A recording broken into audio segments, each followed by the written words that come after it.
प्रिय विद्यार्थियों, बीए भाग तृतीय के प्रथम प्रश्न पत्र प्रारंभिक समष्टि आर्थिक सिद्धांत या इंट्रोडक्टरी मैक्रो इकोनॉमिक थ्योरी के अंतर्गत हम सार्वजनिक ऋण का अध्ययन कर रहे हैं। इसी क्रम में इस ई लेक्चर में सार्वजनिक ऋण के स्रोत के बारे में पढ़ेंगे या सोर्सेज ऑफ पब्लिक डेट। सार्वजनिक ऋण के जो स्रोत होते हैं उनके आधार पर हम सार्वजनिक ऋण को दो प्रकारों में विभक्त कर सकते हैं। ये कौन कौन से प्रकार हैं? आंतरिक ऋण तथा बाह्य ऋण। तो अभी तक जो हमने देखा था सार्वजनिक ऋण के बारे में, तो उस सार्वजनिक ऋण को आप अनेक प्रकारों से विभाजित कर सकते हैं, जैसे ऐच्छिक और अनिवार्य के रूप में। ऐच्छिक ऐसा होता है कि जब उधार देने वाला यदि चाहे तो उधार दे, अन्यथा न दे। और अनिवार्य ऋण ये होता है कि जब उधार देने वाला उधार देने के लिए बाध्य होता है। स्रोतों के आधार पर यदि हम सार्वजनिक ऋण के प्रकार देखें तो वो है आंतरिक ऋण और बाह्य ऋण। तो आंतरिक ऋण जो होते हैं वे क्या होते हैं? वो देश की सीमाओं के अंदर रहने वाले व्यक्तियों या संस्थाओं से लिए जाते हैं। आंतरिक ऋण वे ऋण होते हैं जो किसी देश की सीमाओं के अंदर रहने वाले व्यक्तियों या संस्थाओं से लिए जाते हैं। और जो दूसरे हैं बाह्य ऋण, वो देश की सीमाओं के बाहर स्थित व्यक्तियों या संस्थाओं से प्राप्त होते हैं। तो ये जो आंतरिक ऋण है ये ऐच्छिक भी हो सकते हैं और अनिवार्य भी हो सकते हैं। अर्थात कुछ ऋण ऐसे होते हैं जो कि सरकार इच्छा पर छोड़ देती है व्यक्तियों की कि वो चाहें तो दे सरकार को ऋण या उधार और चाहें तो ना दे। पर कुछ ऋण ऐसे अनिवार्य होते हैं जो कि लोगों को सरकार को देने ही पड़ते हैं। परंतु बाह्य ऋण जो होते हैं वो हमेशा ऐच्छिक होते हैं। बाह्य ऋण का मतलब है विदेशी व्यक्तियों, संस्थाओं, सरकारों आदि से जो ऋण प्राप्त होते हैं वे सभी ऋण ऐच्छिक होते हैं, वो कभी भी अनिवार्य नहीं हो सकते हैं। और कुछ स्थितियों में जरूर हो सकते हैं ये बाध्यकारी, जैसे कि मान लो कोई सैनिक कार्यवाही हो, उसके बाद कोई देश उस पर कब्जा कर ले या हरा दे या बाध्य कर दे उस देश को कि वह उधार दे। तो इस तरह से सामान्यतः जो बाह्य ऋण है वो ऐच्छिक होते हैं। कोई देश चाहे तो उधार दे, ना चाहे तो उधार ना दे। आंतरिक ऋण जो होते हैं उसमें देश के अंदर ही संपत्ति का हस्तांतरण होता है, क्योंकि देश के अंदर ही ये ऋण लिए जाते हैं और दिए जाते हैं। और बाह्य ऋण जो होते हैं उसमें विदेश से ऋण लिए जाते हैं, तो इसलिए विदेश से देश के अंदर संपत्ति का हस्तांतरण होता है जब ऋण लिए जाते हैं। परंतु जब ऋण लिए जाते हैं तो उसको चुकाना भी ज़रूरी होता है, और चुकाते हैं तब साथ में ब्याज भी देना पड़ता है। तो जब मूलधन और ब्याज चुकाया जाता है तो उस समय जो हस्तांतरण है वो किस रूप में होता है? वो हमारे देश से विदेशों में होता है। यदि हम किसी विदेशी सरकार से ऋण लेते हैं, संस्था या व्यक्ति से ऋण लेते हैं, विदेशों में जो रह रहे हैं उनसे ऋण लेते हैं, तो उस स्थिति में ब्याज और मूलधन जब लौटाते हैं उनको, तो जो हस्तांतरण है मुद्रा का या संपत्ति का वह हमारे देश से उस देश को होता है। तो ये चीज़ें आपको ध्यान में रखनी है जब आप इन दोनों स्रोतों का अध्ययन करते हैं, आंतरिक ऋण और बाह्य ऋण के स्रोत। पहले हम देखते हैं आंतरिक ऋणों के स्रोतों के बारे में। आंतरिक ऋण के अंतर्गत जो स्रोत होते हैं वो होते हैं व्यक्ति, ये व्यक्तियों से लिए जा सकते हैं, गैर बैंकिंग वित्तीय संस्थाओं से लिए जा सकते हैं, व्यापारिक बैंकों से लिए जा सकते हैं या केंद्रीय बैंक से लिए जा सकते हैं। इसका एक एक करके हम अध्ययन करेंगे।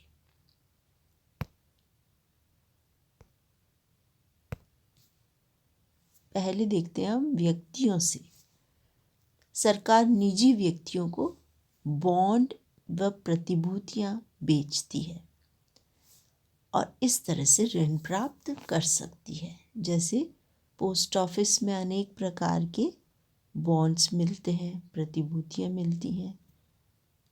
उनको यदि हम खरीदेंगे तो उससे क्या होता है, धन का या मुद्रा का स्थानांतरण या हस्तांतरण हमसे सरकार की तरफ हो जाता है। बदले में हमें सिर्फ एक कागज़ का टुकड़ा मिलता है, एक सर्टिफिकेट जैसी चीज़ मिलती है और उस पर हमको कुछ अवधि के बाद ब्याज सहित वापस वो मिलता है। उसको यदि हम वापस लौटाते हैं वहीं पोस्ट ऑफिस में जाके या बैंक में जाके, तो हमें उसके बदले में जो पैसा हमने दिया था वो मिलता है और उसके साथ ही ब्याज भी मिलता है। तो इस प्रकार से व्यक्तियों से ऋण प्राप्त कर सकती है सरकार। जब व्यक्ति राज्य को ऋण प्रदान करते हैं तो उनकी बचत राशि सरकार के पास चली जाती है। हम अपनी बचत को इस तरह से रखते हैं। जब हम बॉन्ड या प्रतिभूति खरीदते हैं सरकार की तरफ से बेची जाने वाली, जैसे कि किसान विकास पत्र है, वो यदि हम खरीदते हैं तो उस स्थिति में हम अपनी बचत किसान विकास पत्र में बदल देते हैं। हम उसको बचत को किसान विकास पत्र के रूप में अपने पास रखते हैं और जो हमारी बचत थी वो कहाँ चली गई, वो सरकार के पास चली जाती है।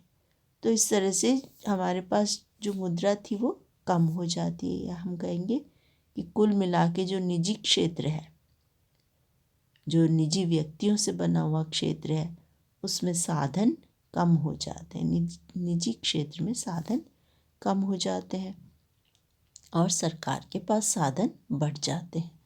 लोगों को ब्याज मिल जाता है, अपनी बचत के बदले में हमें ब्याज मिलता है और अर्थव्यवस्था में निवेश कर देती है सरकार, इसलिए उत्पादन शक्ति में वृद्धि हो जाती है। क्योंकि सरकार अपने पास रखने के लिए तो वो राशि नहीं लेती है, उसका वो निवेश करती है, आर्थिक विकास में उसको काम में लेती है या कल्याणकारी योजनाएं चलाती है, रोजगार प्रदान करती है, उत्पादन करती है, उद्योगों में लगाती है।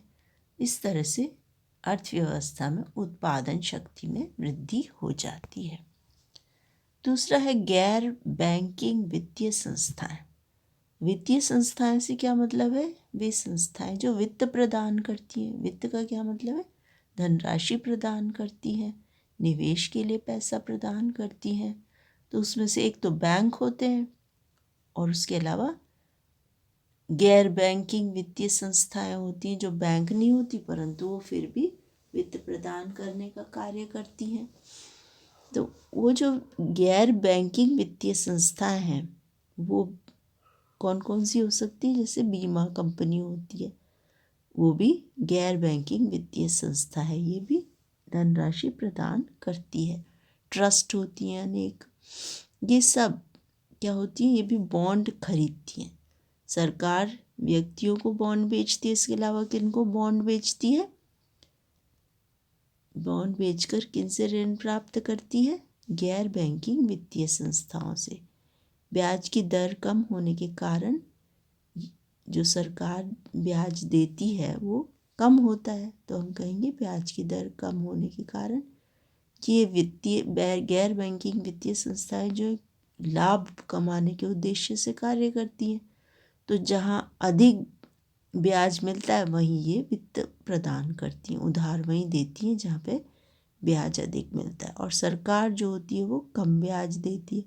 तो इसलिए ऋण निजी क्षेत्र को भी प्रदान करती हैं, सिर्फ सरकारी क्षेत्र को ही नहीं प्रदान करती ऋण, बल्कि निजी क्षेत्र को भी ऋण प्रदान करती हैं। तो सरकार को इनसे प्राप्त करने में थोड़ी मुश्किल आती है। व्यक्तियों से ले लेती है सरकार, परंतु गैर बैंकिंग वित्तीय संस्थाएं कम ब्याज होने के कारण कई बार आनाकानी करती हैं और नहीं देना चाहती हैं ऋण सरकार को।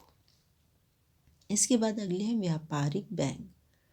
व्यापारिक बैंक में निजी क्षेत्र के बैंक कम हैं और सरकारी क्षेत्र के सार्वजनिक बैंक हैं। बड़े बड़े बैंक जो अक्सर वो सभी सरकारी क्षेत्र के अंतर्गत आते हैं। तो इन बैंकों के पास हम पैसे अपने जमा कराते हैं, जनता अपने पैसे जमा कराती है, सभी व्यापारी अपने पैसे जमा कराते हैं। इस पैसे का वो क्या करते हैं, हमको ब्याज देते हैं उसके ऊपर। अब ये ब्याज का पैसा उनके पास कहाँ से आएगा, कहीं से वो ज़रूर कुछ कमाते हैं तभी वो ब्याज दे पाते हैं, नहीं तो वो पैसा अपने पास क्यों रखेंगे। वो देते हैं लोन्स, उधार देते हैं। वो जनता को उधार देते हैं, व्यापार को उधार देते हैं, विभिन्न प्रकार के लोन देते हैं और उन लोन से उनको ब्याज मिलता है। जो लोन का अमाउंट होता है उसमें से वो कुछ अमाउंट दे देते हैं और बाकी उस व्यक्ति या संस्था या व्यापारी के खाते में जमा हो जाता है। और इस तरह से सरकार बैंक जो होते हैं वो क्रेडिट क्रिएशन करते हैं, साख का निर्माण करते हैं। परंतु उनके पास कुछ अतिरिक्त कोष होते हैं, उनसे वो सरकार को भी ऋण दे देते हैं।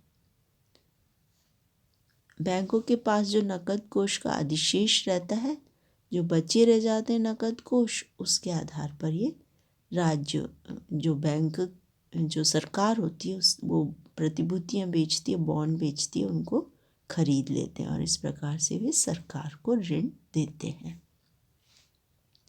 इसके बाद है केंद्रीय बैंक। केंद्रीय बैंक भारत का कौन सा है, हमने कई बार बात की इस बारे में कि भारत का केंद्रीय बैंक है रिजर्व बैंक ऑफ इंडिया। तो ये जो रिजर्व बैंक है ये भी बॉन्ड खरीद लेता है सरकार से। सरकार को जब उधार की आवश्यकता होती है तो वो रिजर्व बैंक को बॉन्ड बेचती है। वास्तव में केंद्रीय बैंक का एक विशेष कार्य होता है सरकार के बैंकर के रूप में कार्य करना। सरकार की जितनी भी बैंक से संबंधित गतिविधियां होती हैं वे सभी केंद्रीय बैंक के द्वारा की जाती हैं और यह सरकार की प्रतिभूतियां और बॉन्ड को बेचने का भी काम करता है। सरकार इसको देती है बेचने के लिए और ये बेचता है और फिर इस प्रकार से सरकार को ऋण प्राप्त हो जाता है। बैंक द्वारा दी जाने वाली ऋण की राशि सरकार के खाते में जमा कर दी जाती है और जब आवश्यकता होती है तो सरकार ये बैंक की राशि निकालती रहती है। जैसे हम यदि बैंक से ऋण लेते हैं तो ये राशि बैंक जो है वो अकाउंट में हमारे में जमा करा देता है और फिर जैसे जैसे हमको ज़रूरत होती है, जैसे मकान बनाने के लिए यदि हमने ऋण लिया तो जैसे जैसे आवश्यकता होती है वैसे वैसे हम उसमें से निकालते रहते हैं। इसी तरह से सरकार जब केंद्रीय बैंक से ऋण लेती है, भारत की सरकार रिजर्व बैंक ऑफ इंडिया से ऋण लेती है तो वह उसके अकाउंट में डाल देता है, खाते में जमा कर देता है वो राशि और सरकार धीरे धीरे उसको निकालती रहती है। केंद्रीय बैंक से ऋण प्राप्त करना सरकार के ऋण प्राप्त करने का सबसे बड़ा स्रोत माना जाता है। सबसे अधिक ऋण जो है वो सरकार केंद्रीय बैंक के द्वारा ही प्राप्त करती है। अब दूसरा ऋण का प्रकार है स्रोत के आधार पर, वो है बाह्य ऋण, विदेशों से प्राप्त होने वाला ऋण। भारत जैसी विकासशील अर्थव्यवस्थाएं बिना विदेशी सरकारों या अंतर्राष्ट्रीय संस्थाओं से ऋण प्राप्त किए विकास कार्य संपन्न नहीं कर सकती हैं। या तो विदेश की सरकारें हैं, जो मित्र देशों की सरकारें हैं, वे ऋण प्रदान करती हैं, या अंतर्राष्ट्रीय संस्थाएं हैं विभिन्न प्रकार की, वे ऋण प्रदान करती हैं। और बड़ी बड़ी परियोजनाओं के लिए ऋण लेना पड़ता है, जैसे सिंचाई की बड़ी बड़ी परियोजनाएं हैं, विद्युत परियोजनाएं हैं जो सिंचाई और विद्युत दोनों प्रदान करती हैं, भारी उद्योग हैं, परिवहन क्षेत्र का विकास है, कृषि का विकास है। तो इन सभी कार्यों के लिए सरकार को बहुत अधिक धन की आवश्यकता पड़ती है, क्योंकि है ही क्या, विकासशील अर्थव्यवस्था है, अभी गरीब है वो अर्थव्यवस्था, बहुत अधिक संपन्न नहीं है, विकास के पथ पर बढ़ ही रही है, विकसित नहीं हो पाई है अभी। तो इसलिए बहुत बड़े बड़े कार्य करने पड़ते हैं, बहुत बड़ी बड़ी परियोजनाएं इस प्रकार की चलानी पड़ती हैं, और उसके लिए विदेशों से उच्च तकनीक इत्यादि की सहायता सरकार लेती रहती है। तो इस तरह से विदेशी सरकारों से और विदेशी संस्थाओं से इस प्रकार का बाह्य ऋण प्राप्त किया जाता है। बाह्य ऋण के रूप में पूंजीगत वस्तुएं ली जाती हैं, उन्नत किस्म की तकनीकी ली जाती है, कच्ची सामग्री भी ली जाती है। इन सभी का आयात करना संभव हो जाता है। और यदि औद्योगिकरण करना है, जो विकासशील अर्थव्यवस्थाओं के लिए बहुत आवश्यक होता है, तो इसके लिए ये आयात अनिवार्य होते हैं, करने ही पड़ते हैं सरकार को। बाह्य ऋण से ये भी संभव है कि उन वस्तुओं का आयात किया जाए घरेलू बाजार में जिनकी कमी हो जाती है, जो हमारा देश उत्पादन नहीं कर पाता है। इससे मांग व पूर्ति के मध्य संतुलन बनाए रखना संभव होता है और इन वस्तुओं की कीमतें नहीं बढ़ती हैं, जिससे देश मुद्रास्फीति से बच सकता है। और इसके अलावा बाह्य ऋण के उपलब्ध होने से जो हमारे पास विदेशी विनिमय का रिजर्व है, जैसे डॉलर्स का रिजर्व है हमारे पास, उसकी बचत हो जाती है। परंतु ये ध्यान रखने की ज़रूरत होती है कि जो ये विदेशी ऋण है, इसका उपयोग उत्पादक कार्यों में किया जाए, और यदि ऐसा नहीं किया जाता है तो उनका अर्थव्यवस्था पर प्रतिकूल प्रभाव पड़ता है और देश के लिए भार बन जाते हैं। मूलधन की वापसी तथा ब्याज के भुगतान पर जो हमने बचाया था विदेशी विनिमय, उसको हमें खर्च करना पड़ता है। जो दूसरे देशों की मुद्राएं हैं, उनको हमको खर्च करना पड़ जाता है। इसके लिए जो ऋण लिए जाते हैं वे अंतर्राष्ट्रीय मुद्रा कोष से, विश्व बैंक से, अंतर्राष्ट्रीय वित्त निगम, ये सभी संस्थाएं हैं। एशिया के देशों के लिए है एशियन डेवलपमेंट बैंक या एशियन विकास बैंक। ये सभी प्रमुख स्रोत हैं अंतर्राष्ट्रीय ऋण के या विदेशी ऋण के या बाह्य ऋण के। आंतरिक स्रोतों की अपनी सीमाएं होती हैं और इसलिए इतने अधिक वो नहीं ले सकती है सरकार, क्योंकि उसमें तो सिर्फ हस्तांतरण होता है देश के अंदर जो उपलब्ध साधन है उनका। नए क्रिएट नहीं हो सकते, नए पैदा नहीं किए जा सकते हैं, और बाह्य स्रोतों से ही फिर व्यवस्था करनी पड़ती है। तो इसलिए विकासशील अर्थव्यवस्थाओं के लिए बाह्य स्रोतों से ऋण लेना एक अनिवार्यता बन गई है। इसी के साथ हम सार्वजनिक ऋण के स्रोतों से संबंधित इस ई लेक्चर को यहीं विराम देते हैं। धन्यवाद।